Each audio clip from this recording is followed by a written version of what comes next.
started. I had a note here that we were going to have the courtesy from Representative Corbett on giving us cinnamon rolls, but I don't see any, so. I know Representative Corbett didn't even hear that, but I had a note that you were going to bring cinnamon rolls today due to a phone malfunction.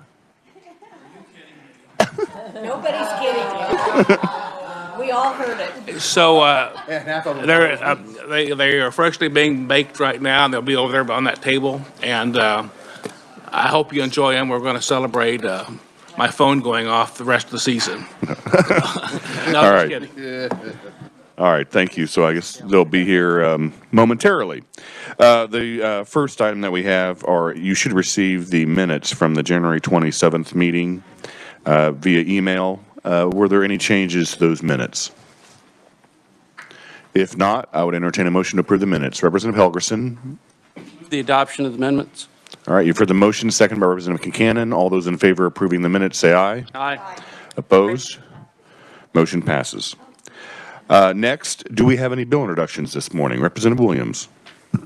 Thank you, Mr. Chairman. I would like to add for introduction RS number 2484. It deals with education achievement, and it deals with high density at-risk funding. All right, committee, you've heard the bill introduction. Is there a second? Second by Representative Helgerson. All those in favor of the bill introduction say aye. Opposed? Motion passes. Any further bill introductions? Representative Helgerson. Mr. Chairman, it's not a bill introduction, but it's a request.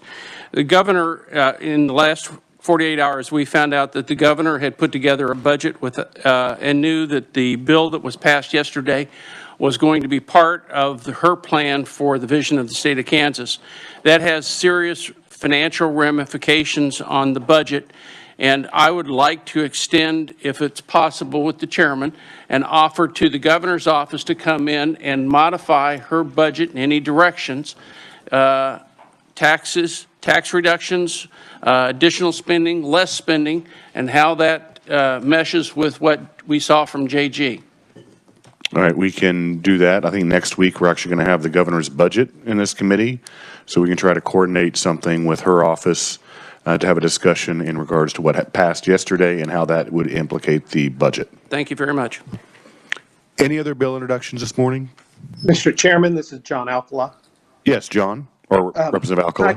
Thank you, Mr. Chairman. I do have a bill introduction. It's RS 2538, and this repays the Capers Laring debt as was reflected in the governor's budget. All right, committee, you've heard the bill introduction, second by Representative Helgerson. All those in favor of the bill, say aye. Aye. Opposed? Bill is introduced. Thank you, Mr. Chairman. Thank you, Representative Alcala. Any other bill introductions this morning? All right, seeing none, we're going to go ahead and move on to the hearing on House Bill 2541, which is the crediting of the docket fees to the State General Fund instead of the Judicial Branch Docket Fee Fund, and also crediting marriage license fees and driver's license reinstatement fees to the State General Fund instead of the Judicial Branch Non-Judicial Salary Adjustment Fund. So if the revisor's office would please give us a detailed briefing on House Bill 2541. Jill? Good morning, Mr. Chairman and members of the committee. The bill before you, House Bill 2541, was originally requested by the judicial branch. Currently, docket fees and other additional fees, and sometimes those are called the surcharge that you might remember, are credited to the Judicial Branch Docket Fee Fund, the Judicial Branch Non-Judicial Salary Adjustment Fund, and the Judicial Branch Non-Judicial Salary Initiative Fund as provided by statute. So there's formulas in the statute that say either a certain percentage or a certain dollar amount go to these individual funds. And then that same thing happens in a portion of the marriage license fees and the driver's license reinstatement fees are credited to the Judicial Branch Non-Judicial Salary Adjustment Fund too. So pursuant to this bill, what would happen is the docket fees, the other additional fees, and then the portions of the marriage license fee and the driver's license reinstatement fee would be credited to the State General Fund, not those specific funds. And the bill would take effect on July 1st if adopted. I'd be pleased to stand for questions. All right, thank you, Jill. And I don't know if you can answer this, but Would it be a net zero effect? As far as the fees allocated to the state general fund and then the state general fund portion to the judicial branch? It could be in an appropriation bill, but that would just be up to you guys, you as the legislature, on how you divided it. But yeah, you would have to add that back to their SGF appropriation. But on this year, I think Stephen would have to tell you if it's in there or not. All right, thank you. Any questions for Jill in regards to House Bill 2541? All right, seeing none. Thank you very much, Jill. We'll go ahead and move on to the conferees for House Bill 2541. And the first conferee that I have is actually the Chief Justice of the Kansas Supreme Court, Marla Luckert. So welcome to committee.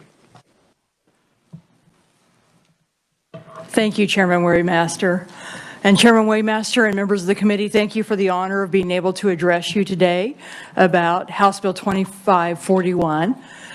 On behalf of the Kansas Judicial Branch, I would ask you to support the enactment of this bill.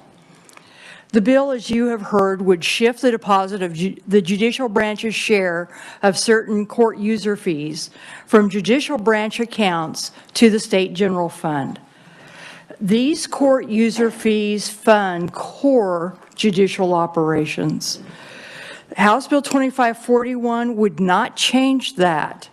It would simply shift the deposit of those fees to the judicial branch, to the state general fund, and we would then ask for appropriations for the state general fund to continue to fund those core operations.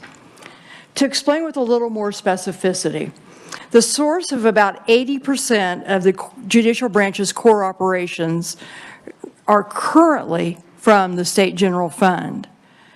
In addition to that 80% that comes from the state general fund, we have these fees that the state treasurer now deposits into a fund that's allocated in the as a judicial branch account. And as you heard, those include marriage license, driver's license, reinstatement, and certain docket fees or fees that are attached to the filing of cases in court, sometimes attached to certain motions in court, and similar things. Under 2541, the treasurer would deposit those various fees to the state general fund, and then, as I said, we would ask for an appropriation that from the state general fund that would offset the judicial branch's loss of those funds. The bill would not impact the income flow of various agencies and non-judicial branch funds that receive the remaining portions of those fees. Many of those fees are distributed to a large number of entities. The purpose of this shift and the reason for our request is our need to insulate the judicial branch from the volatility of these funds. Historically, income from these fund sources vary, sometimes quite significantly, month to month, which can impact cash flow. So throughout the year, we have to consider whether we need to delay filling openings for a while because we simply need to have the cash reserve. But the good news is that overall, historically, history tells us that most of the time our projections of what that fiscal year income will be is pretty close to target.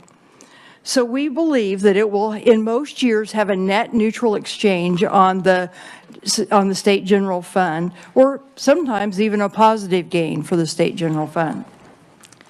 But at times, income does fall below projections, and we saw that in fiscal years 20 and 21. At that time, we experienced a $7.4 deficit from $7.4 million deficit from projections.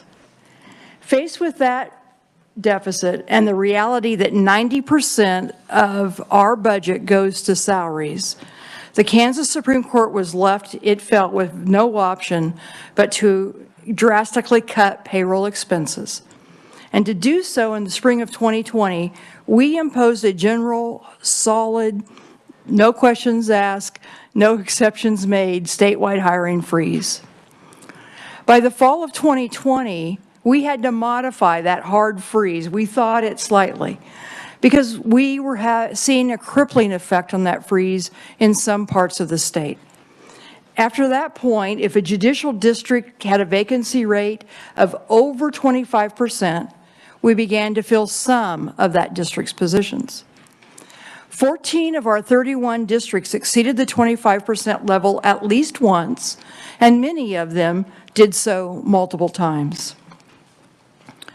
One could assume that since docket fees decreased, we did not need as many employees and could absorb the cut. Case numbers were down. But we actually experienced the need for more staff. That was in large part because of pandemic public health guidelines that caused us to try to reduce the number of people in the courthouse at one time. This meant that rather than conduct large dockets, we were holding many individual hearings. We modified jury selection so that instead of bringing in large groups of people at one time, we were bringing in smaller groups. And that required more employees to navigate and handle all of those various moving parts. We adopted a hands-on approach to meet this problem, sending staff from one district to another to help out. And we even had staff from Topeka going out to the districts to help.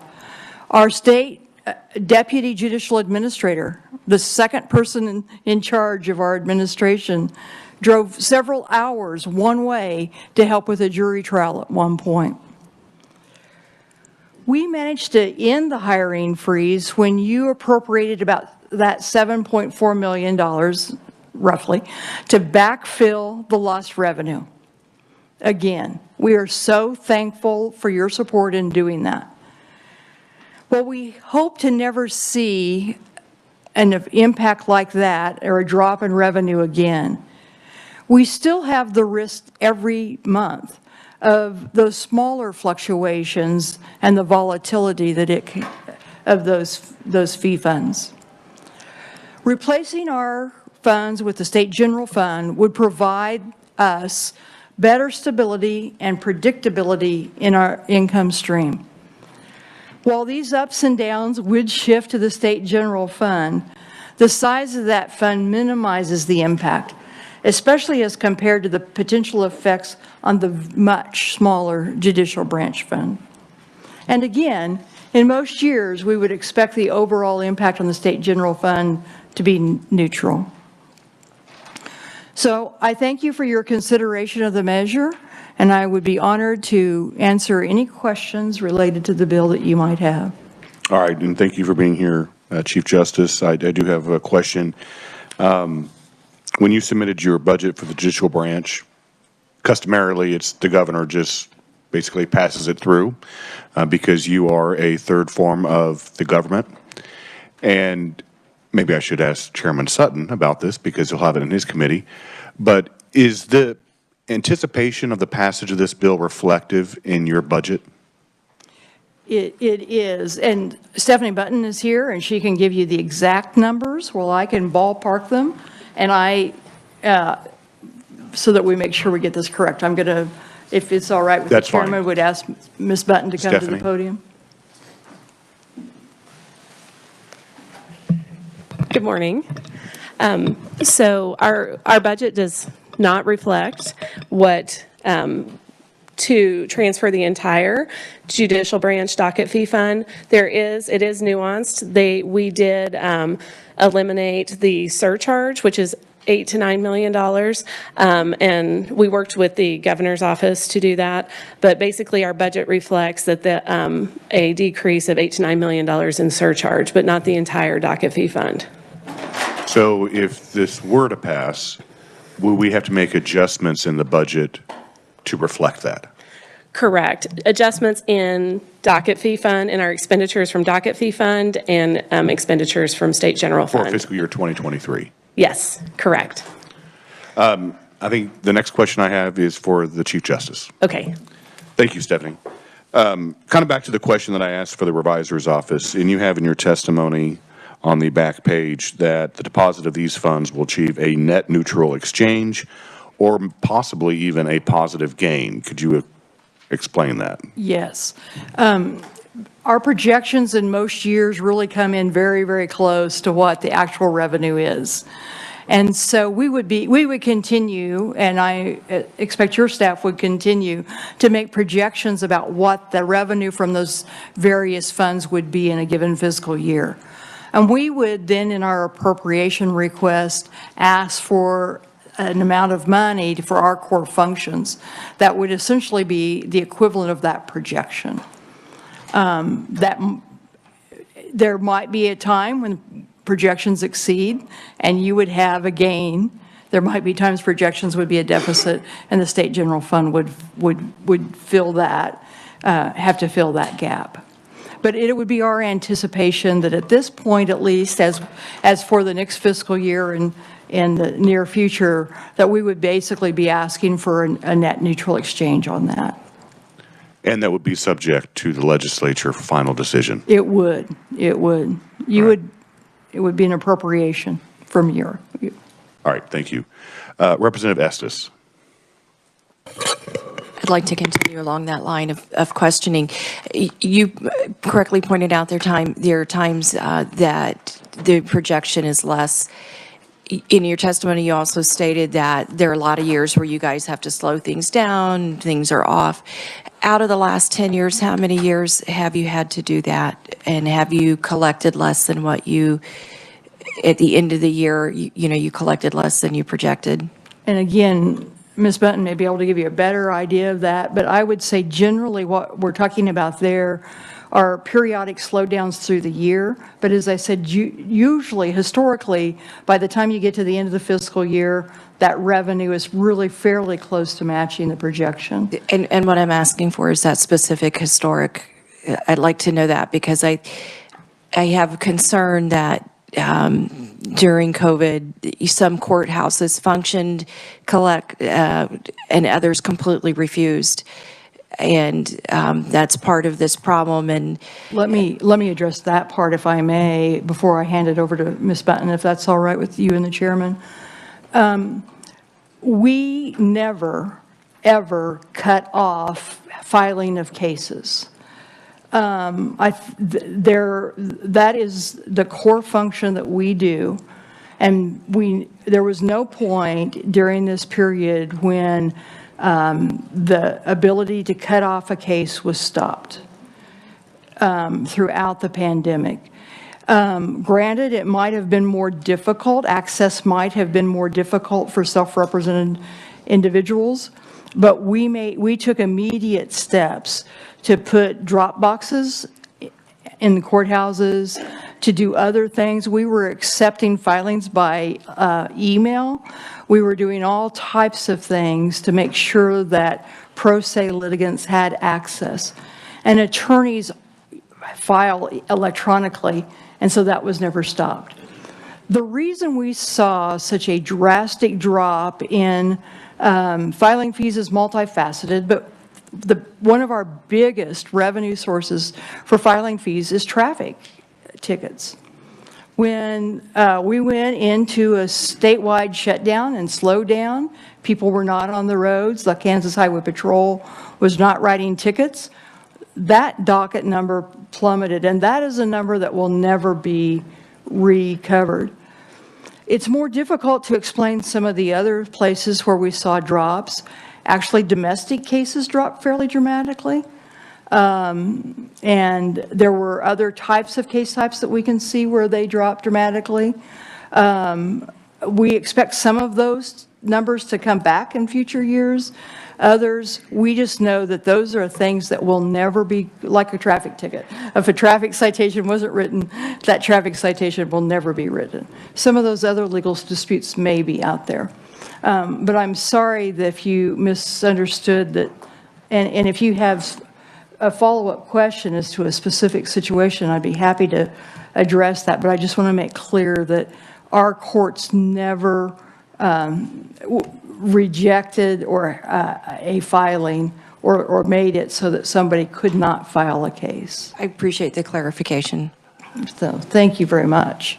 And then if it's all right with the chairman, I'll turn the podium back to Ms. Button to answer the historic question. That's fine. So in the last two fiscal years, during the pandemic, our revenues dropped substantially. But if you look over the last 10 years, I believe there was there was a year where fees were increased by the legislature, and it's very difficult to predict how the filings are going to go based on those fees. So projections, the fees did not equal the projections, but then in other years, fees have been a bit over projections. So really, we would be looking at pre-pandemic, like several years, a historical average, kind of asking for that. So a smoothing of those revenues. I don't really hear the answer to my question. My question is, out of the last 10 years, aside from COVID, how many of those did you not receive what you projected? I'm looking for a number. Okay, so I will get that for Okay, you thank and you. follow up with that information. Thank you. You're welcome. Representative Hoffman. Thank you, Mr. Chairman, and welcome, Chief Justice. Appreciate you being here. So I guess my question would be, just to clarify, your ask each year will be on your need and not necessarily on the projection. Is that, because I'm not exactly sure that's the way you said it, but that's the way I figured it would be. So am I correct or am I not? Yeah, yes. Obviously, we would need to come to you if we have increased expenses. For example, this year we're asking for some new positions. So our budget, I'm not suggesting that our budget would remain exactly the same year to year. We would be asking for increases based on that. But as I said, what we would be assuming is that core, what has been revenue from our core function would be available to you in an amount that roughly would be equal to what it had been in the past. Okay, you're right. And I'm sorry if my answer confused that. No, I don't think it did. I just wanted to clarify that I don't think you're going to necessarily be asking for up and down each year depending on what the projections are. You'll probably be asking for your need every year, and hopefully most years what comes in is above that, but it may not be always exactly match up with it. Exactly, that's correct. Okay, thank you, Mr. Chairman. Representative Sutton. Thank you, Mr. Chair.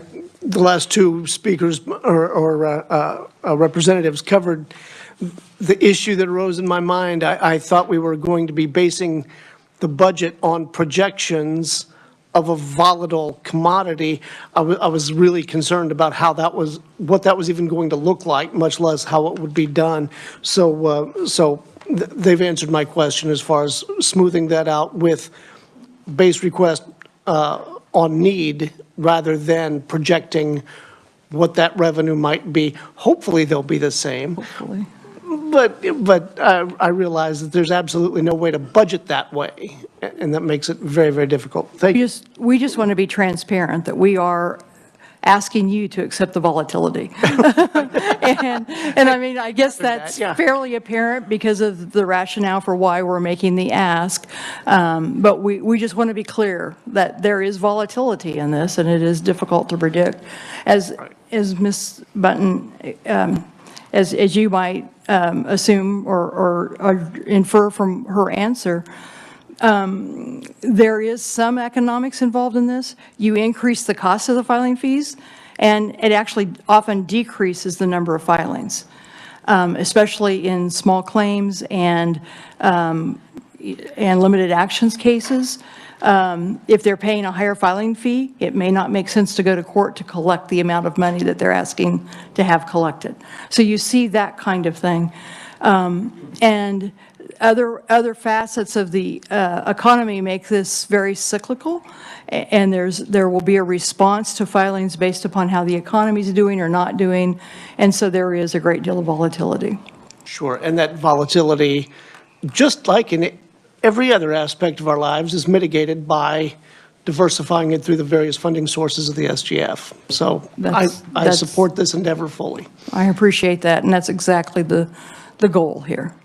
Thank you, Mr. Chair. And of course, as the Chief Justice said, subject to the Appropriations Committee. Yes, yes. So let me thank you once again. Representative Ballard. Thank you, Mr. Chairman. That was a nice reminder. But I think we answered the question about volatility in the economy. And when you talk about projection and need, you know, whenever we meet annually with like our court members in Lawrence, they talk about conditions on what you really need. So, I mean, don't you really have to do both projection and need in order to be able to balance that? Because you never know, and I'm not sure I'm using the right terms, what's going to be on your docket, what the increase is going to be, and will you have the people available to handle that? Can you address that, please? Yes, and that is a very difficult thing to do. Data helps us a great deal, and one of the things we are trying to do is improve our ability to grab data and to use that to check on historic trends. And that's a movement that's happening nationally, so we can benefit from that. So, but Kansas does not necessarily, its case trends do not necessarily follow national averages. So we really are working to develop Kansas-centric data that allows us to make projections about what influences there will be on case filings. And as I said, often we are at the mercy of the budget of the Highway Patrol in writing tickets, the DCF in terms of how many sync cases we may see. When they are understaffed, sometimes we see those cases drop. There just are a lot of other variables even within the state budget that impact whether a case ends up in our court. Appreciate your answer. Thank you, Mr. Chairman. Representative Williams. Thank you, Mr. Chairman. I wish I knew this answer to this question, but does current law allow for fees to be waived? And if so, what percentage of fees are waived? And would you expect that the changes in statute would have any impact on the percentage of fees that might be waived? Fees can be waived. They are waived if someone files a affidavit of poverty. A judge reviews that, and if they qualify, then the judge can waive the fee. There are certain other funds, or there are certain other fees where by statute you have given the court the discretion to waive for other reasons. I can't off the hand give you a percentage of that. I'm not sure whether we can. I'm not sure that that is one of those data points that we can pull out.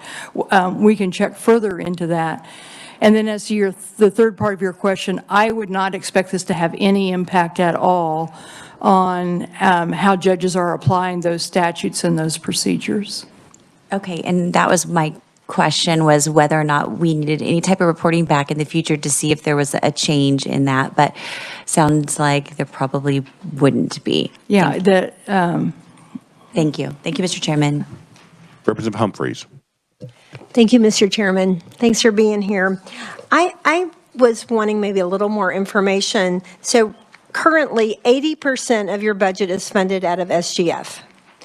And I'm assuming that's most of the judicial salaries and other functions of the court. So what the other 20% that right now is funded by your fee, the docket fees and such, what 20% are you funding right now with that? You know, what I'm asking is, I understand the 80% SGF, but what is the 20%? Right now, what are you doing exactly with those fees? Those fees go into special funds that were identified in 255041. Most of those do go to salary, education, and just in general, what the state funds for the judicial branch. I'm sorry, and the other big one is our statewide case management system and certain information technology pieces. That's part of the so 20% is the e-filing? Your entire, there is a e-flex? part of that that goes directly to a technology fund. Okay. And this does, in the language of that, preserve that 1.5 million of that, which is of a certain fee goes directly to that fund. And that does still occur for at least one more fiscal year? It continues. It continues, okay, I'm sorry, it does continue. That is, well, excuse me, section, Wait, Jill, do you have it readily available? You may. Yes, it's on page 5 in line 7 through 11. but that is the only part of this that remains directed to a specific use. So, and maybe to explain to those who are not as familiar with our budget, it's very confusing in that your counties fund much of the expense of district courts.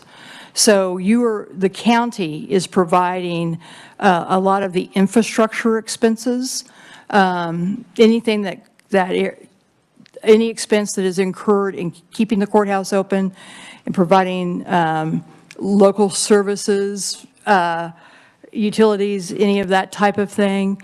Also, much of the computer systems are provided by at the county level.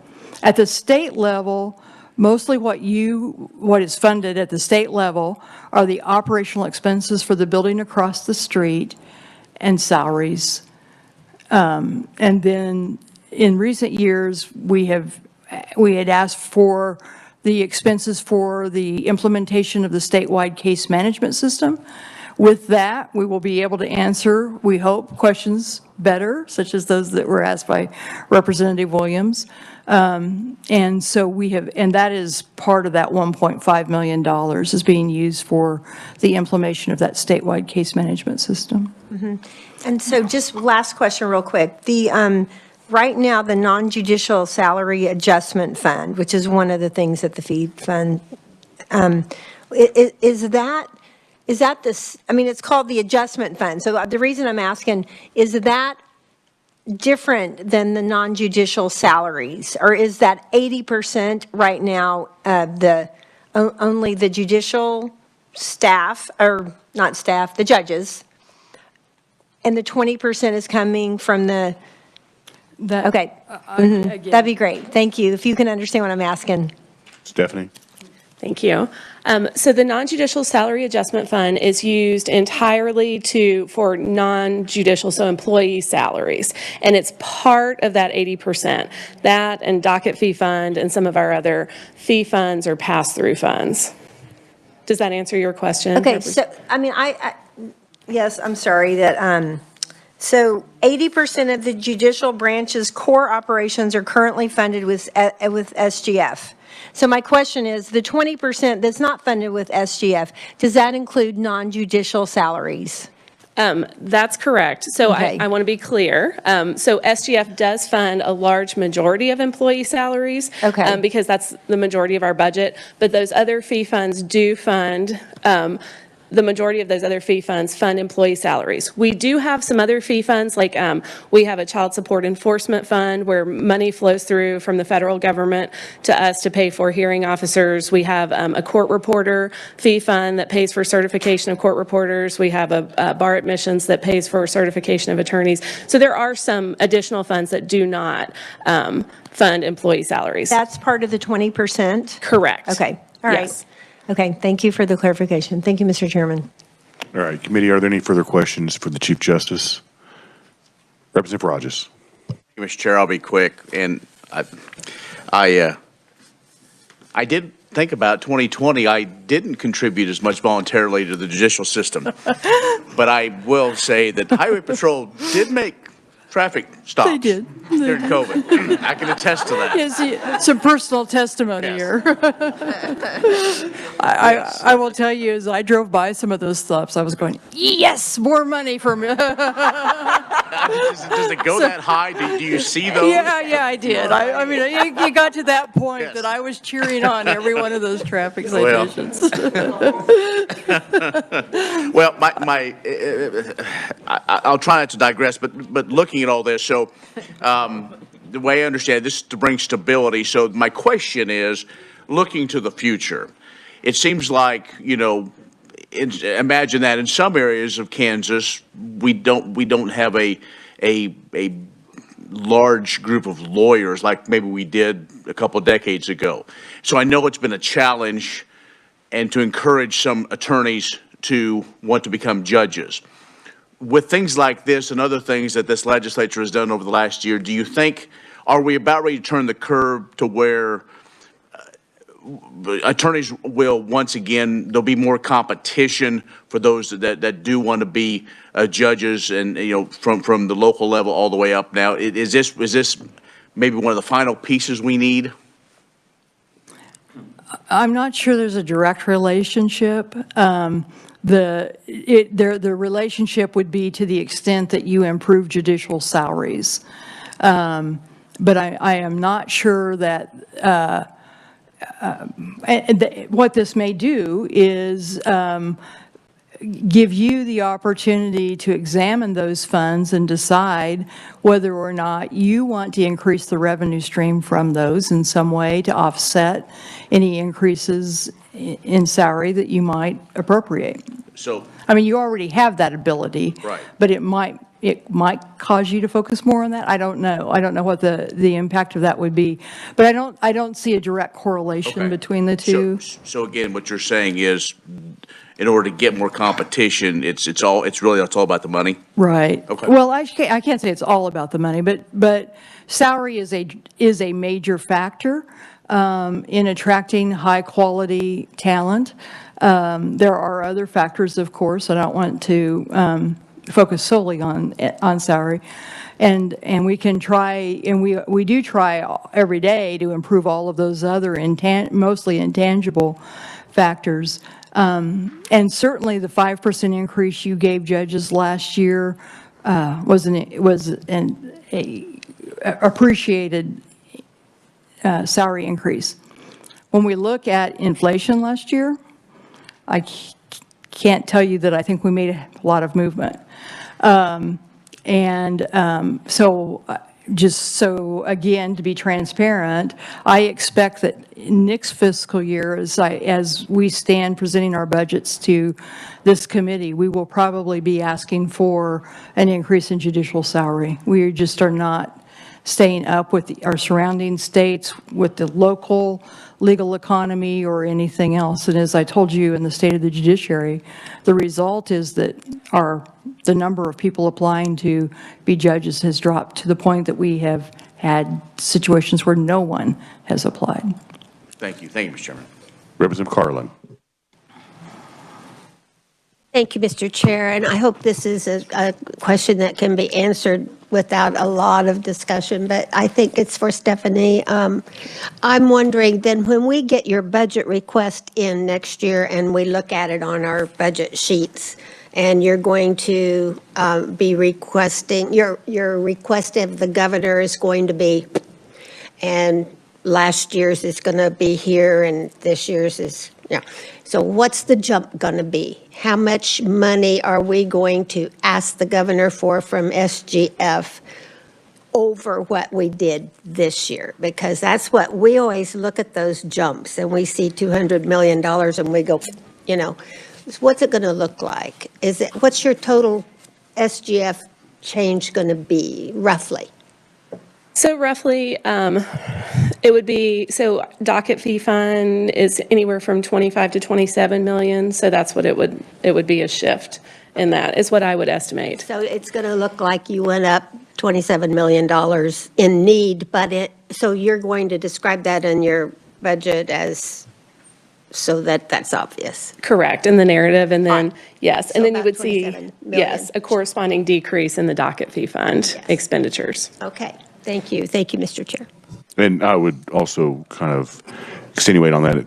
In the budget synopsis, it'll probably have a description of the change from year to year as to why there might be an increase, and that'll be reflective in the budget for fiscal year 2024. When we look at Absolutely. that.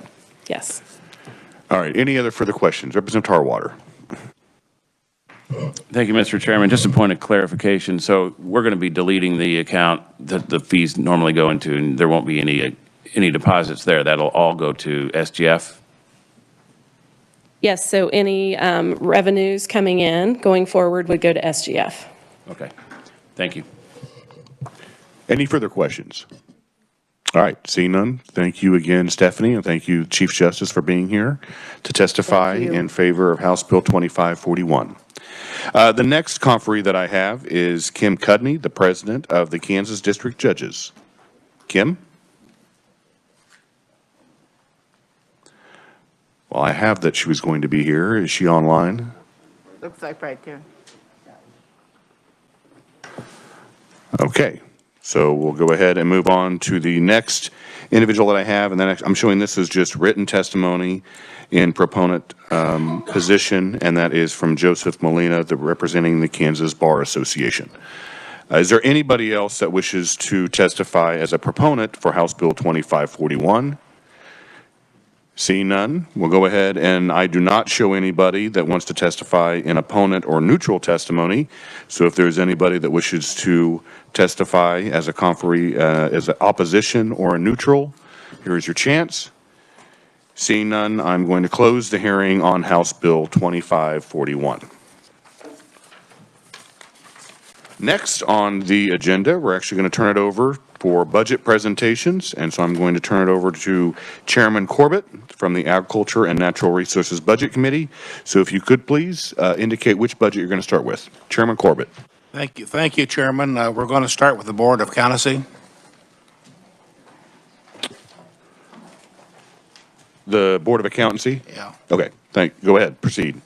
FY22, the agency estimates revised expenditures of $440,976,000, all from the Board of Accountancy fee fund.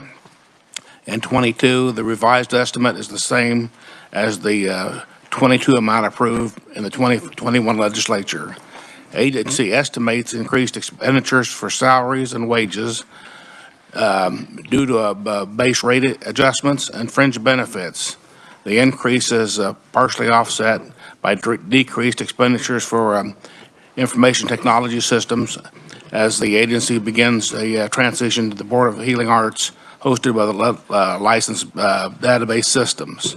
The agency requests 3 FTE positions, which is the same number as approved, and the governor's recommendation we agreed with the governors and concur with the 22 budget for 22. Go ahead and move on to 23. Okay.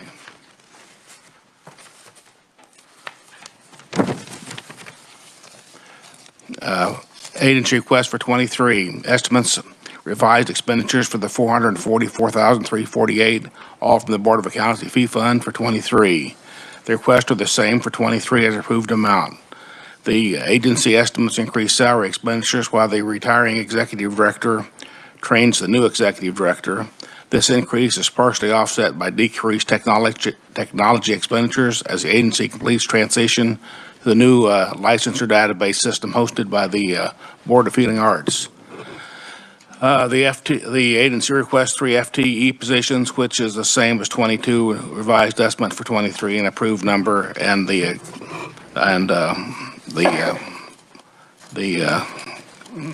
our committee recommends you approve the budgets for 22 and 23. Are there any questions for Chairman Corbett? Representative Sutton. Thank you, Mr. Chair. Mr. Chairman, I'm not going to look it in the mouth by any means when I see decreased expenditures due to for technology. I just can't find it in the budget. Was that explained at all or shown anywhere? Chairman Corbett. Hang on a sec. Wait, is that the 21,825 I see on page 8? Yes, sir. Okay.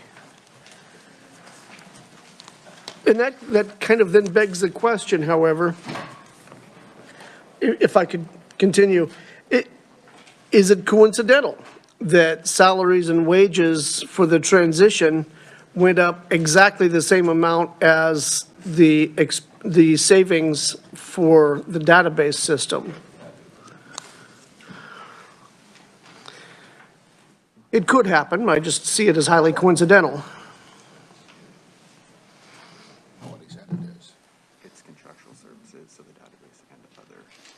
So a representative would be contractual services and other database-related expenses.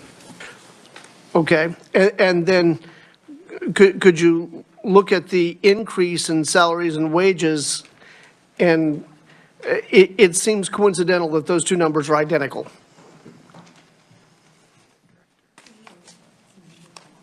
So they have not hired the new executive director, and that may offset your salaries a little bit. So that's still kind of in limbo.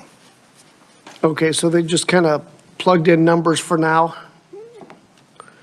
And I get it. At this stage in the budget process, I understand. I just wanted to make sure that's what it was.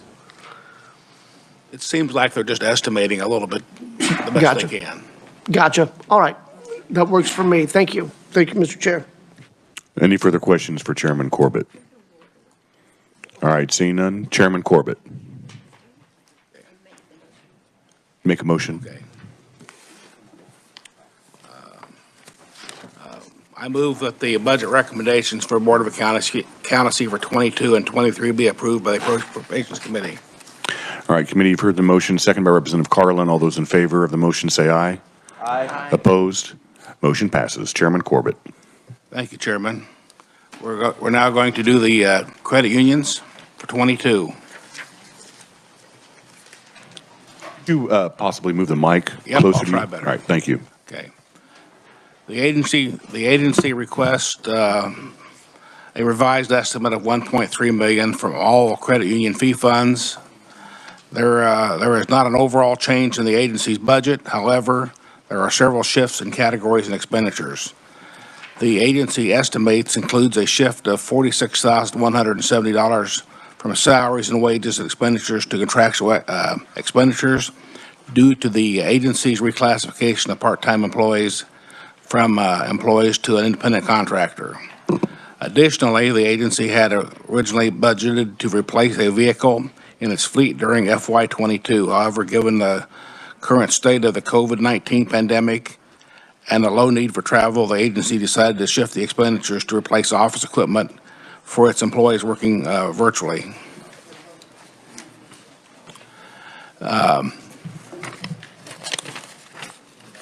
The estimates included 12 FTE positions, which is the same as the approved number of the governor's recommendations, and we concurred with the governor's revised estimates. Go ahead and move on to 2023.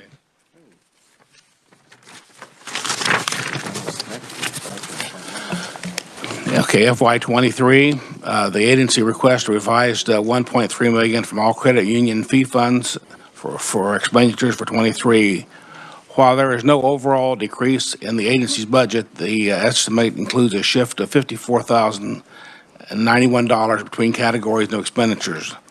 The revised estimate includes similar shifts in salaries and wages and expenditures to continue to the amount one employee becoming a contractor from 22. Additionally, the same shifts in the capital outlay expenditures from 22 occur in 23 as the agency continues to shift to virtual operations. The revised estimate includes 12 FTE positions, which is the same number approved, and we concur with the governor's estimate.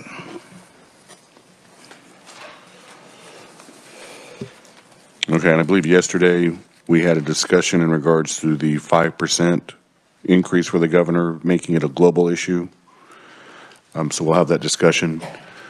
Any questions for Chairman Corbett in regards to 22 or 23? Representative Sutton. Thank you, Mr. Chairman.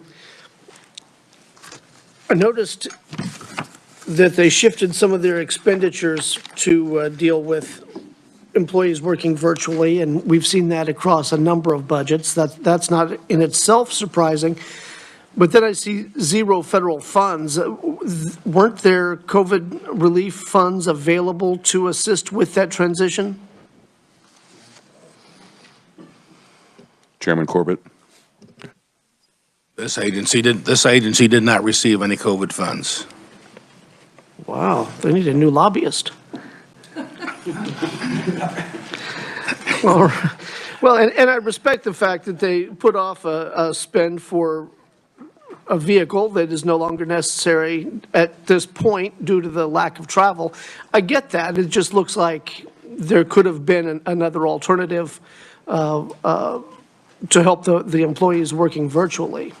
That's just my thought, but I'll leave it to the agency to run their show. Chairman Corbett?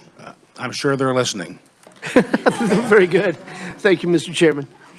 Any further questions for the chairman? All right, seeing none, Chairman Corbett. I move that the budget recommendations for the Department of the Credit Unions for 22 and 23 be approved by the Appropriations Committee. All right, committee, you've heard the motion. Is there a second? Second by Representative Carlin. All those in favor of the motion say aye. Aye. Opposed? Motion passes. Chairman Corbett. Thank you. This will be for the Office of State Bank Commissioner for 22. The agency requests a revised estimate of $12 million from all special revenue funds in FY22. This is a decrease of $150,597, or 1.2% below the FY22 approved amount. The revised estimate includes 110 FTE positions, which is the same as approved in 22. The revised estimate includes 2 supplemental requests to increase the board members' per diem rates and provide a merit-based staff salary increase. The agency has historically reported having issues retaining staff due to in part to wage competition and to the private sector.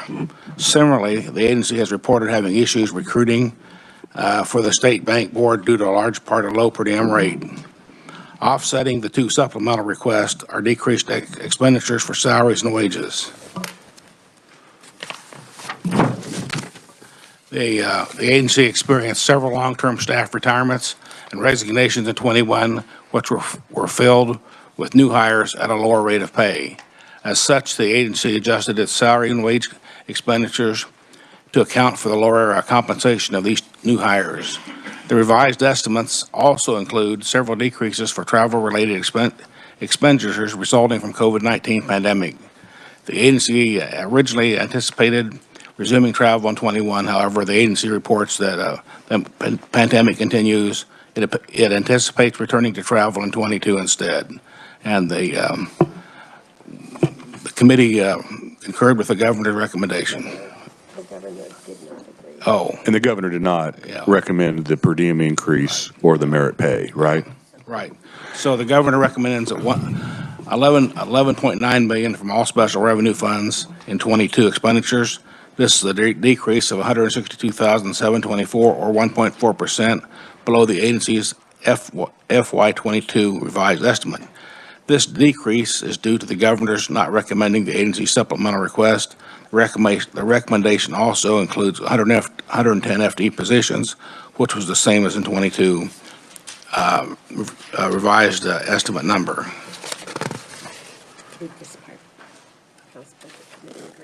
Yeah, and the House Budget Committee agrees with the governor's recommendation. So the per diem increase for the state banking commissioner is in 22 and 23, correct? Yes. Say that again, sir. The per diem increase from $35 to $150 for the board members is in 22 and 23? Both years. But not recommended by the governor in both years? And recommended by the governor. Not recognized, that's what I said, not recognized or recommended by the governor? Not recommended. So was there any discussion from the banking commissioner as to why they think increasing the per diem rate to $115 would attract more individuals to serve on the board? To me, that doesn't seem like that would be a reason. That was just their position. So that was their I position, but there don't was. see where it make any difference, but that's their. See, I don't see it making any difference either. That's why I was kind of wondering if there was any discussion as to what they were anticipating if it was to go to from $35 to $150. Every time we have anything that has the per diem for board members, it goes from whatever $30 to whatever they think they can. Where everybody has their number they like. You know what I'm saying? So who knows what fits their situation? I don't know. You know what I'm saying? But according to existing statute, Yeah. I think you had that in your budget analysis that it was passed in 1974 that many boards through the state of Kansas, not just the state banking commissioner, are paid $35 per diem. We can't make an exception for one. So I do agree with the budget committee's recommendation that we do not increase that. Representative Hoffman.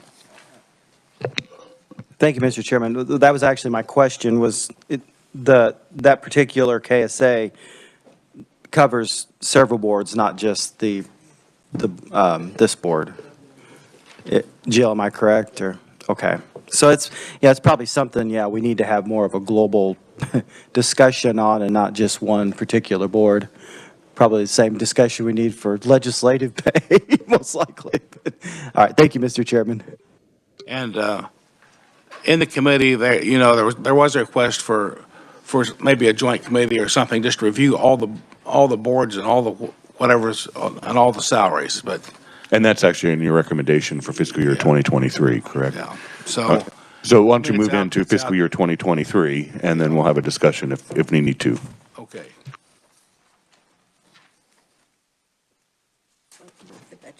So the House Budget House Budget Committee recommended that the Budget Committee concurs on the governor's recommendations for 22. And move on to 2023. Okay. FY23, the agency requests a revised estimate of $12.4 million, all from special revenue funds for FY23. This is a decrease of $344,748, or 2.7% below the FY23 approved. The revised estimate includes 110 FTE positions, which was the same approved in 23. The revised estimate includes 2 enhancement requests to continue the increased board member per diem rates and the merit-based staff salary increase for 22. Offsetting the 2 enhancements are decreased expenditures for salaries and wages. The OSBC is biannual agency. The 2021 legislature approved an FY23 budget. As such, when the agency originally planned its budget, it included several long-term staff who subsequently retired or resigned in 2021. As such, the agency adjusted its salary and wage expenditures to account for a lower compensation rates for the new hires. The governor's recommendation was $12.2 million from all special revenue funds for 23 expenditures. This is a decrease of $167,156, or 1.4% below the agency's 23 revised estimate. This decrease is due to the governor not recommending the agency's enhancement request. The recommendation also includes 110 FTE positions, which is the same as the agency for 23 revised number. The House Budget Committee recommendation, the House Budget Committee recommended that the Budget Committee concurred with the governor's recommendations for 23 with the following adjustments.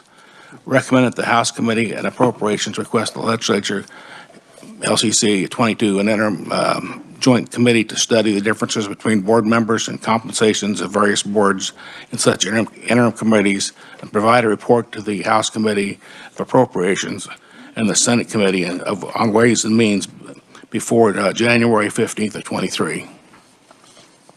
All right. Representative Prael. Thank you, Mr. Chairman. Chairman, when they indicate that they anticipate returning to travel in January of 22, are they saying that their examiners are going to go back on the road, or are they going to continue examinations by virtually? Chairman Corbett. their approach is kind of a hybrid to see if they can make it work either virtual or on the road. They're just working it out. Well, if they continue it virtually, I would suggest that there'll be a lot less travel expense if they're going to do that. So it is a difficult situation to be examined by virtually, and you get examiners from all over the state. It's not a real good process, in my opinion. Thank you. Thank you, sir. Any further questions for Chairman Corbett? Representative Sutton. Thank you, Mr. Chair. This interim joint special committee, will they be receiving per diem? And if so, in what amount? Chairman Corbett. I would think that the powers at the bottom of this list who are in power could determine who gets what and when. There you go. Thank you. Thank you, Mr. Chair. Any further questions for the chairman? Seeing none, Chairman Corbett. I move that the budget recommendations for the Office of the State Bank Commissioner for 22 and 23 be approved by the Appropriations Committee. All right, committee, you've heard the motion, seconded by Representative Carlin. All those in favor of the motion say aye. Aye. Opposed? Motion passes. Thank you, Chairman Corbett. I'll now turn it over to Chairperson Williams from the K through 12 education budget. So please indicate which budget you're going to be starting with, Chairperson Williams. Thank you, Mr. Chairman. We're going to start with the School for the Blind. Let you get your papers out.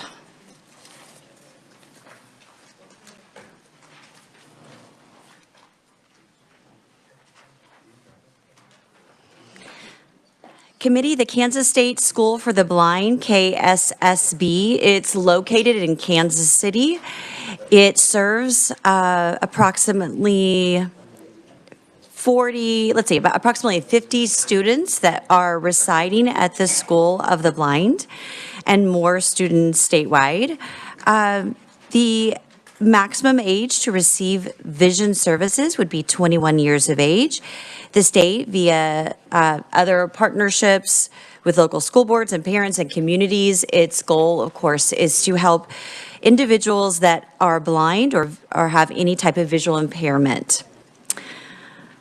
Let's see. If you look at fiscal year 2022, there is one adjustment between the agency's $7.9 million and the governor's $7.945, and that is just the 24/7 nursing pay difference. So really, that's the only change in fiscal year 2022. The Budget Committee concurs with the governor's recommendation in fiscal year 2022 with the following adjustment. And before I read the adjustment, or you read it for yourself, this was an idea directed by our chairman to find one-time expenses that we could potentially use Spark monies for, and then would open up these dollars for future uses, future expenditures. So we have done that with the idea that if it is not approved, then it would actually revert back without any problem to the SIBF fund. So let me read that Budget Committee recommendation. The committee recommends the agency request of $919,000 from the American Rescue Plan Act Fund through the appropriate Spark Advisory Panel for capital improvement projects to offset SIBF, providing the governor's recommendation for this purpose in fiscal year 2022. The addition, add language to lapse $909,504 SIBF for capital improvement projects if monies from the American Rescue Plan Act Fund are available in fiscal year 2022. And if you'd like to know or find out what that list of items are, you can open up your packet, and I think it's on page 19 and 20. It has the 2022 capital improvement items, campus boilers and HVAC, and some other repair, including, I believe, an elevator. Is the elevator on that one? Oh, that's the next year. Nope, that's it It's the for. next year. That's it for 2022. So if there are no questions for 2022, I'll move on to 2023. There are some questions. Representative Okay. Burrows. Thank you, Mr. Chairman. I just want to ensure that if the Spark funds aren't approved, this will go back to the SBIF funding. Yes, I didn't hear that part in here. Did I miss it? yes. She, when she was giving the budget report, she mentioned that. Well, It made- I did hear that, but I don't see it in. I didn't see it in. It'll just say, Yeah, it's the last sentence there that it would lapse back to SIBF. Thank you. Yeah, we want to 100% ensure that these projects are completed and there are funds available. We definitely don't want to deny that. But if there are one-time funds available, we'll certainly take up the Spark Fund option first, and then SIBF just maintains a larger balance that can be used in forward years. so I guess in regards to that, so since the submission forms need to be submitted by February 16th, do you know, has the School for the Blind? No, they have not. We just talked about it yesterday. This has been a fast process. The agency would have to apply. If the agency failed to apply, then certainly we could reach out to them, but I would imagine research could work with them to get an application. Is that correct? Excellent. Gabrielle is on fire, and she said she talked to them yesterday, and they're already starting their application. Okay, all right, thank you. Representative Helgerson. So your recommendation is that if it is recommended by the Spark Subcommittee, then it would be funded? Yes, that's correct. But you believe that this is a high enough priority that it should be funded? Yes. Then did the committee decide not to make a recommendations directly that we use Spark funds, just like we use EDIF or building funds, and say, we're going to make that recommendation subject and contingent upon that those funds qualify within the requirements? Does this go back to your motion where you were directing the Spark Committee to make a positive recommendation to the State Finance Council? It goes back to my point that we make the recommendation, not the Spark Committee, for those recommendations that we think are appropriate, but with the caveat, as Jill said yesterday or the day before, that assuming that they qualify under the definitions that we have for the Spark funds, that we make the recommendation since we're in session. So I'd be happy if there needs to be an adjustment, that would be a friendly motion. The only thing I would say is that I don't know what the entire scope of requests are going to look like. And being one of those members on that Spark Committee, and also understanding your, angst with having that committee in the first place, I think there are many people that agree. So, but because we have that process right now, and we haven't settled bringing it back fully to us, except for eyes on it, then we chose language that was recommended for this piece. There is some language in the next school that is a little bit firmer. Did that answer the question or no?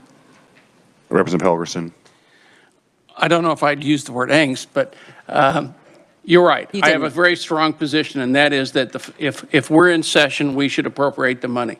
And just as children's funds, EDIF funds, state building funds, or whatever, we make the recommendation, and if we have to have a caveat or a change later, we can do that in conference committee or somewhere else.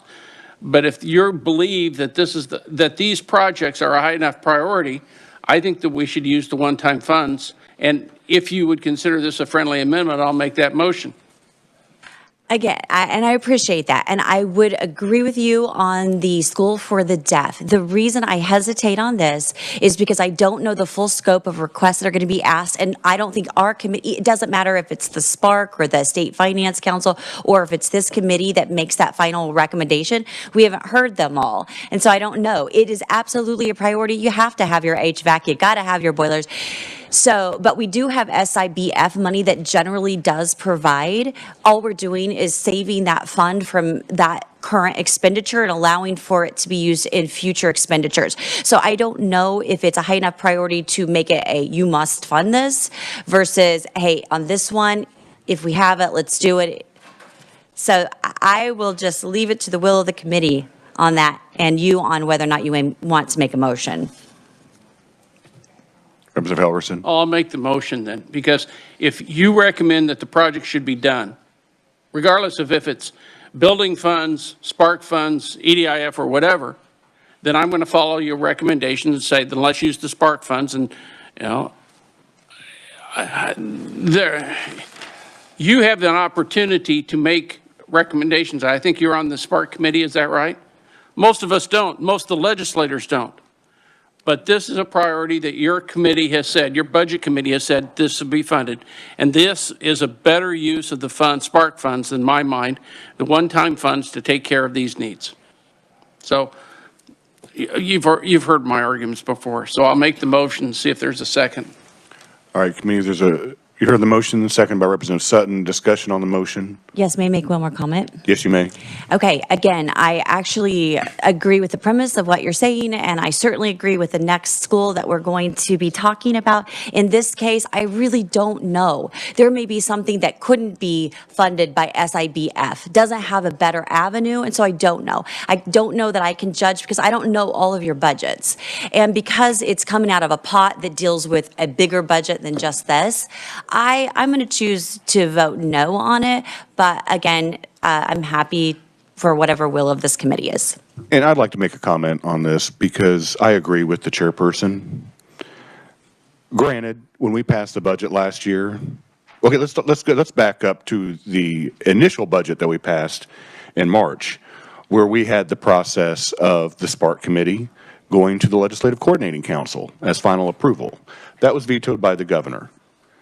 Leadership in the House and the Senate negotiated with the governor, and we came up with the process that was passed in the budget last year, in the omnibus budget, which was that we had the Spark Committee process like we did with the CARES Act money.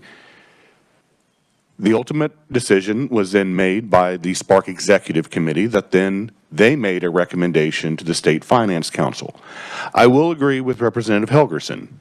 I think the anticipation was that this was going to be outside of the legislative session. However, due to delays and whatever other issues you might say for the delays, that didn't happen. But that is the process that was put into place in the budget last year. Unfortunately, yes, we are in a situation where it is aligning with the legislative session. But the process has started, and the chairperson is exactly correct. You have no idea what the other requests are going to be from other entities across the state of Kansas that might impact, and I'm assuming this is going to go to the advisory panel of healthcare and education. And so we cannot start nitpicking exactly on certain items when we don't know exactly what the full scope of the requests are going to be because the submission process hasn't even ended yet. It ends February 16th. So I agree with Chairperson Williams that in her response that she is not in favor of this motion. Any further discussion? Representative Carpenter. Thank you, Mr. Chair. This is more about my frustration with this process. We're not even going to finish, in our committee, we're not even going to finish our budgets to identify Sparks. And we've been looking for Sparks money, and I understand. So it's just frustrating that we're not going to be able to identify those projects to even apply before the deadline for the Sparks Committee. So I don't know if we'll have any. I don't know if it adds anything to it by having this committee weigh in on it, or I just don't know. And there's a lot of unknowns out there that I'm very disappointed in this process, but I'll abide by whatever. We probably will have some, and our committee will strongly recommend that Sparks Committee approve that process. But again, we can't tie their hands, so thank you. Representative Corbett. Following the last representative on Thursday, we have at 1 o'clock rural housing and the bankers coming to our committee with proposals asking for Sparks dollars. So, I mean, it just never, so you never know. I kind of agree with that, but everybody kind of wants it if they can get it. Representative Burrows. Thank you, Mr. Chairman. If I may ask for some clarification, it has a total amount that we're shifting over to the Spark request. What if Spark only agrees to 50% of those dollars? Is the rest of the general fund going to make up, are we going to be able to come back to SBIF for the additional dollars requested? Yes, and that's why we asked for the whole amount, because if it's just a portion of it, it's not state general fund, but as you said, it's SIBF. So it will safely take, it'll cover anything that is not covered by Spark. Okay, thank you for that clarification. Representative Landwehr.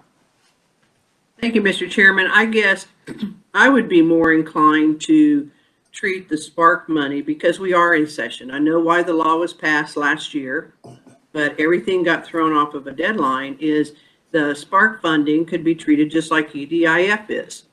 It's, you know, we all have in our budgets, we'll say, okay, well, they'll fund this with EDIF. You could also say, well, it'll be EDIF or it'll be Spark. And if that doesn't come through, then we'll take and fund it with SGF or another fund. But I don't think we should take the Spark money off of the table just waiting for, you know, some people to meet. It's not fitting in timely with our budget. So I would be more inclined into allowing us to do it so that the Sparks Committee is aware that the legislature has studied some projects that they see as being the most beneficial. So that's my point. Thank you. Representative Carlin. Thank you, Mr. Chair. I think I probably am thinking along the lines of Representative Landwehr, but I like the way this is written. Ms. Chairman has done a nice job of putting out the needs, identifying that it could come from Spark, but I'm kind of nervous about that deadline. Will the rest of us, like our housing thing and all, if we identify in our committees a need that could be used with Spark money, so we would still put it in these budget requests that Spark be used, even if we're past the deadline, or are we compelled to that deadline? Because I've been in contact with those that are going to be submitting the application in regards to housing. They're already full aware of the deadline and the application needs to be submitted by a certain time. And so they already know that.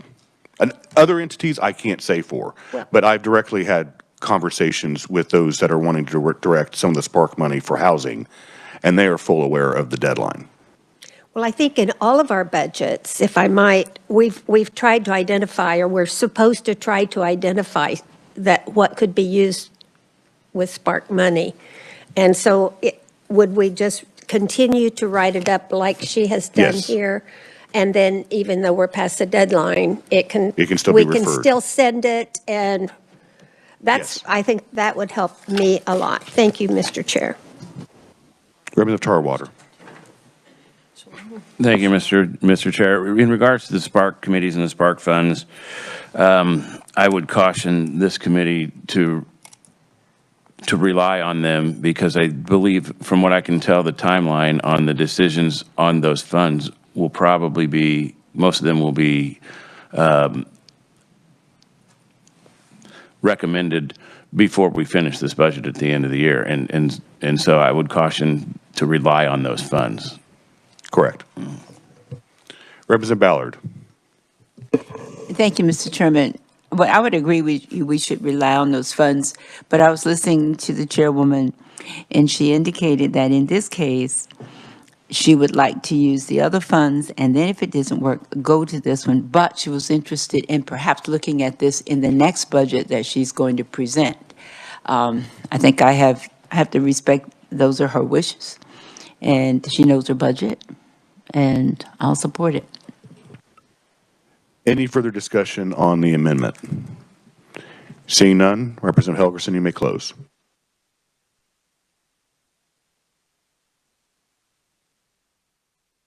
You know, the Spark funds are we have about $900 million. Actually, 731. Is it 731? The sheet I had in front was different, but okay, $731 million. And that's going to be appropriated by a few legislators and a series of other individuals outside of government. Some of them may be in government. I think that it has always been the process that the legislature would appropriate the money when we're in session. We have gotten off of that in the last several years. And I think that more and more you get off of that, the more and more opportunity you have to reclaim your authority is what's at stake. I look at this as just simply state general fund dollars. And as the chairman said, $731 million. You put this into the budgets, or they put it into the budgets. This is just like a $700 million increase of 1%, 2%, 3%, or whatever it is in the state general fund. Maybe it's one-time expenditures, but it is additional expenditures that we're making. But we're not even having the hearings. We're not having the hearings about that. I understand what the chairman of the subcommittee is saying about putting it off and having it handled a little different way. I'm just adamantly believing that we should make the recommendations. And look, if I'm going to lose it here, I'll lose it here, and I don't want to bother the committee anymore on this. But you're giving away your authority and your power, and that's all up to you. Close. All right, committee, you've heard the motion. All those in favor of the motion say aye. Aye. Opposed? No.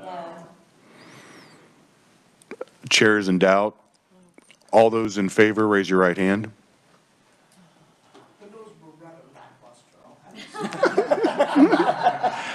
Opposed to the motion, raise your right hand. All right, seeing sufficient hands opposing the measure, it fails. We're back on the budget for the School for the Blind for fiscal year 2022. Any discussion on that? Representative Sutton. Thank you, Mr. Chair. I think so. And maybe my memory is failing here, but didn't we replace the boiler last year or the year before? Are we buying disposable boilers? Yeah, they're disposable. They only last for a couple of years. We try our best to mandate them. Let me ask Gabrielle. All right, thanks. While she's looking, I will just say that they have a lot of buildings, and so it's a campus. And so maybe one goes, and then you got another one, and so it's a constant replacement. Maybe we should look at a lease program. Right, take that boiler back. Technology. Boiler back. We should bring a box of matches. Exactly.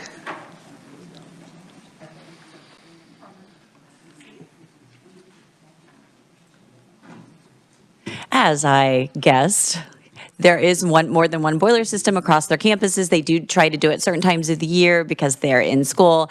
And so I can't really tell you, maybe we could do a history look back at all the boiler repairs. But I think generally these campuses, they're moving on need usually, and they assess it based on how, they've got people looking at it. And so Well, and I would imagine that most boiler systems are getting up there in age just a little bit, but it just seemed odd that we were replacing them quite so frequently. All the time. All the time. I think it's on every budget, of ours. Huh. That doesn't raise any confusion whatsoever. Now, one other question that I do have, though. I was looking at the expenditures from the general fee fund for the School for the Blind. What happened between 19 and 20 there? They spent almost nothing in 19, then went up to over 700,000.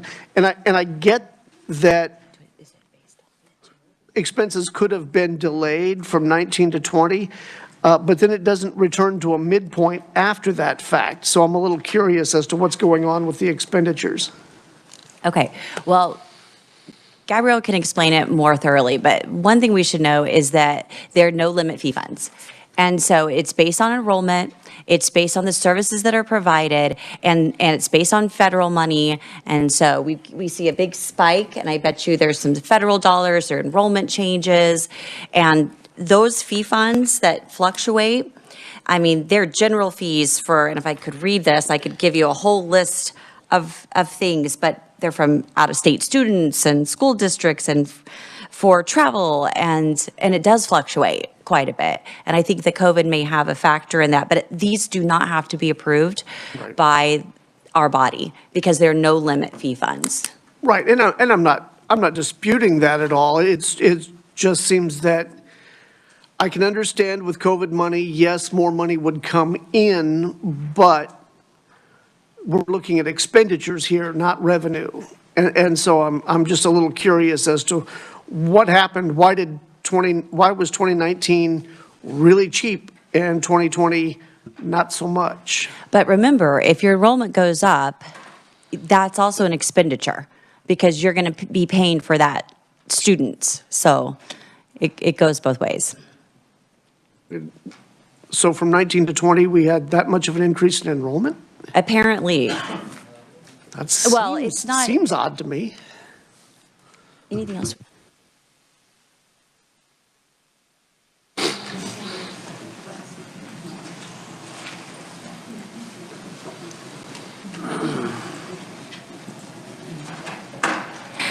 Yeah, it's based on student need. And actually, the number of students in the school system, I'd have to go back and double check. It's not insignificant number. Do you remember the number of students we have that might be receiving services?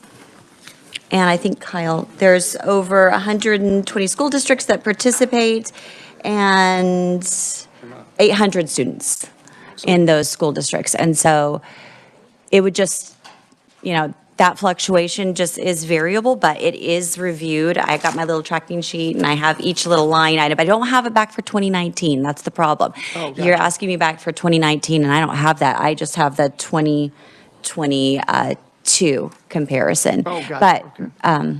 maybe my vice chair has an answer. I don't know. Vice Chairman Hoffman?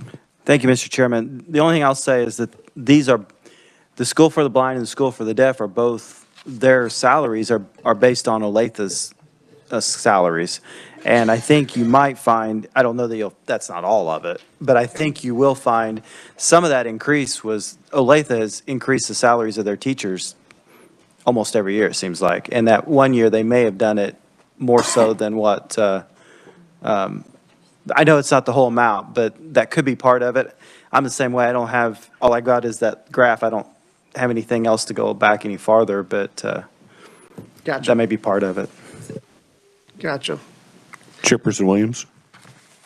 Thank you, Mr. Chair. Okay, so there are just some other things you have to remember that are in these no-limit funds. You've got CAPERS reduction rates that go up or down depending on what we put into it. You've got unemployment insurance, and that spiked up for this group. Not a lot, but it did. But the majority of it looks like came from general fee fund, so that was Medicaid reimbursement, school district, out of state. So even though that's an example of those for 2022, I imagine it would be comparable to 2019. And Gabrielle said she would look into that for you and we could give you an answer. That would be cool. All right, thank you. Yes. Thank you, Mr. Chair. Representative Carpenter, did you have a question? Go ahead. Any further questions in regards to fiscal year 2022? Seeing none, Chairperson Williams, 2023. Okay, so our recommendation, you have seen the budget for 2023. Our recommendation is very similar to what you just heard, and you will find it on the back of your page.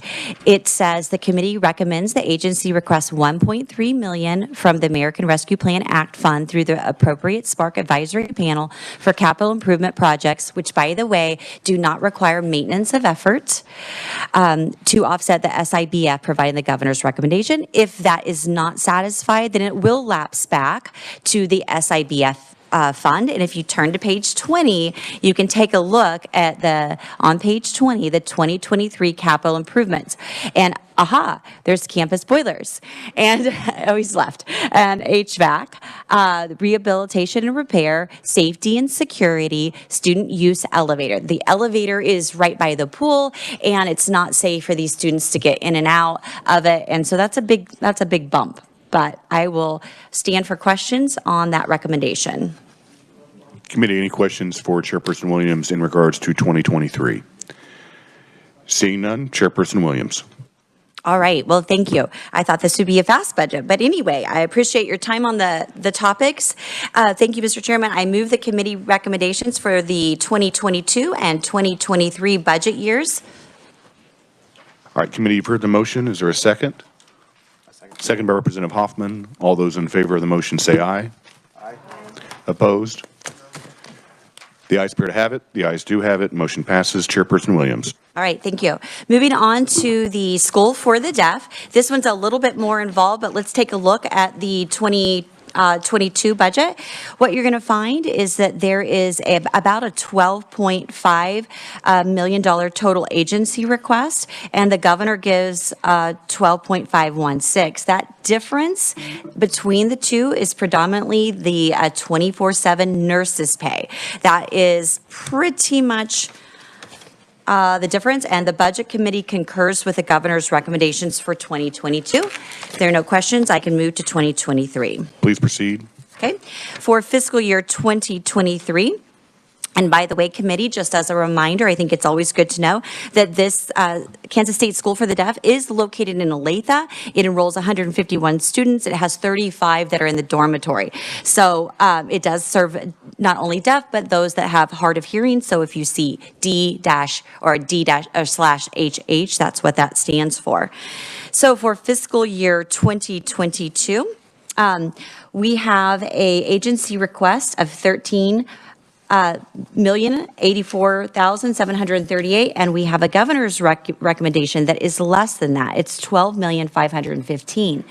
So I want to talk to you about the differences in that. And if you look at pages 10 and 11 in your handout, you're going to get a little bit more information on that. Pages 10 and 11. So this spells out the agents. If you're visual like I am, it's the agency request. So they have actually 6 different enhancements that are included.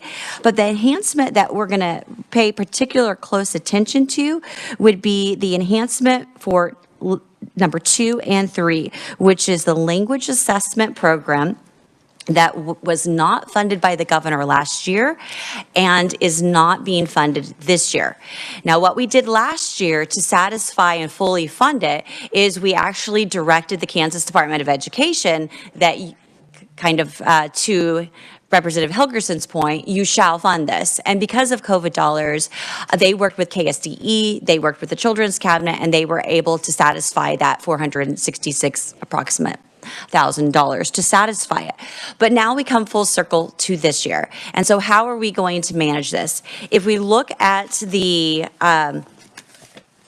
statute that established it, it actually directed in the statute that the Kansas Department of not the Kansas Department of Education, KDHE would provide for those children up till the age of 3. So that was established in statute, but that the Kansas KSDE would oversee all of this. So here was the solution that was provided. Since it was not included in the governor's recommendation, then we had to now turn to page 13 in your handout.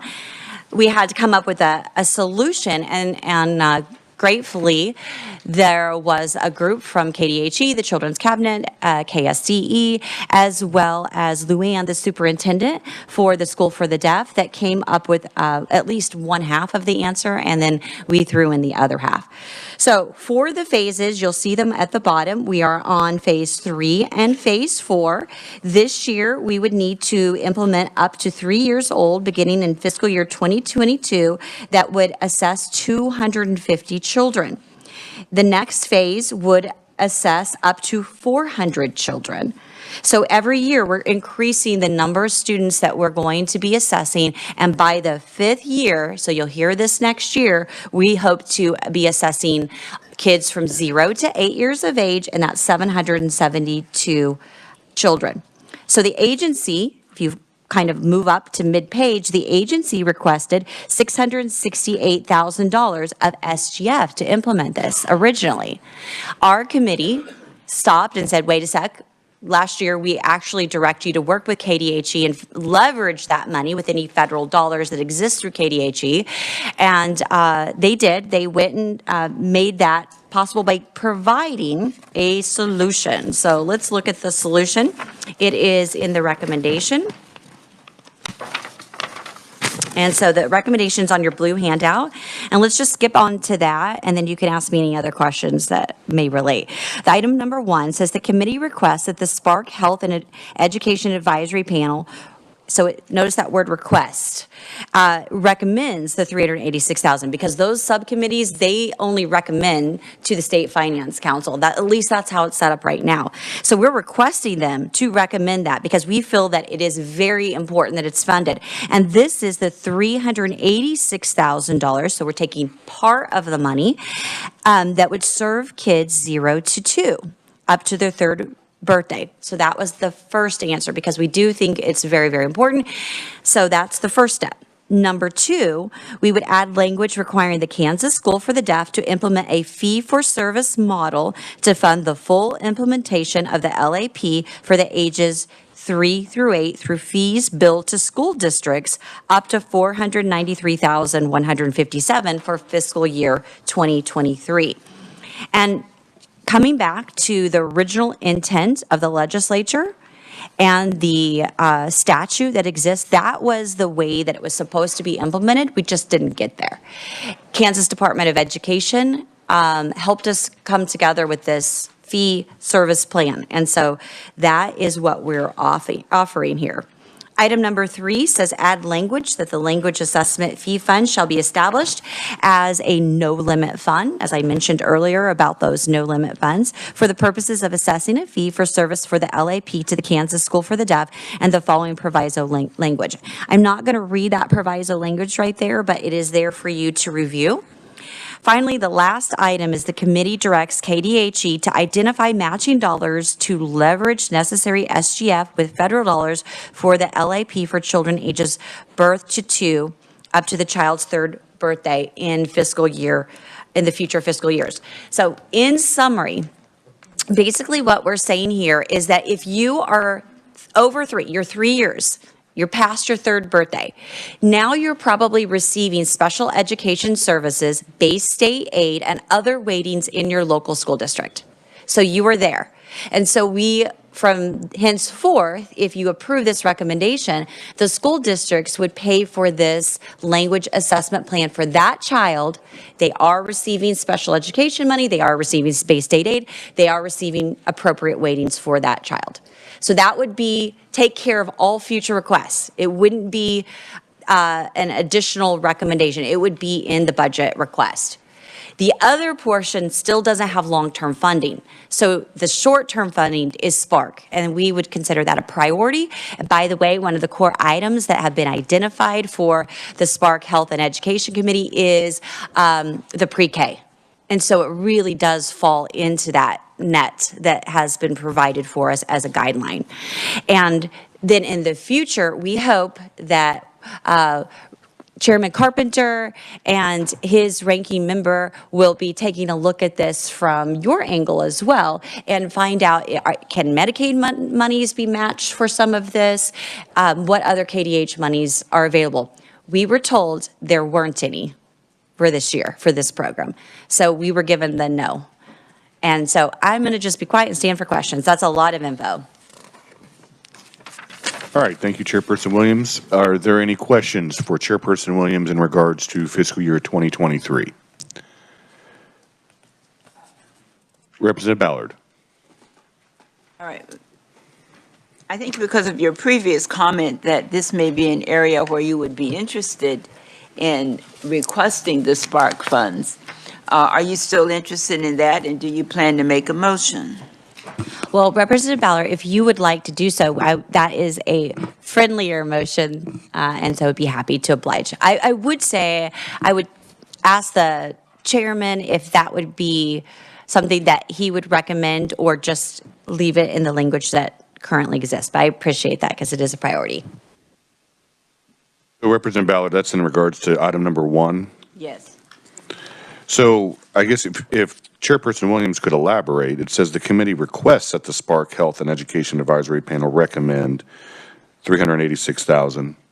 So It was the. you're on that advisory panel, so. I am. I'm requesting that we, on the advisory committee, make that recommendation. We are not the final authority of it.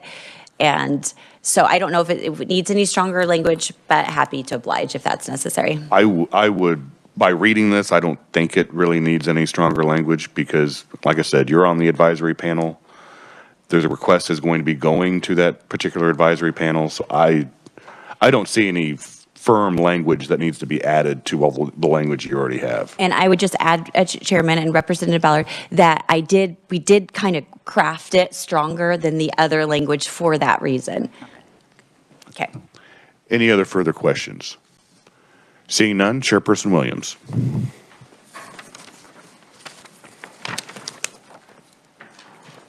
Representative Carlin. Thank you, Mr. Chair. I thought we were, you're ready for a budget motion. I wanted to ask on number 2. Have we not been testing language development in our schools, in our special ed? I don't understand why this is new.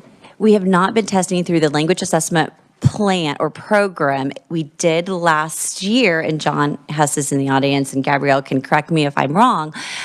Last year we did fund it, but we are just moving, the way that I understand it, we're moving it up to age 8. We haven't gotten to age 8. So we only are moving right now into those children that would qualify that are currently in public schools. So if I'd probably have to go back and look at page, let's see, that page 13, and we funded last year phase 2, and that went up to ages 3 to 8. I don't see exactly. I'm not sure how old those little kiddos were, but it funded 81 kids, so it's not much. This would fund 250 children.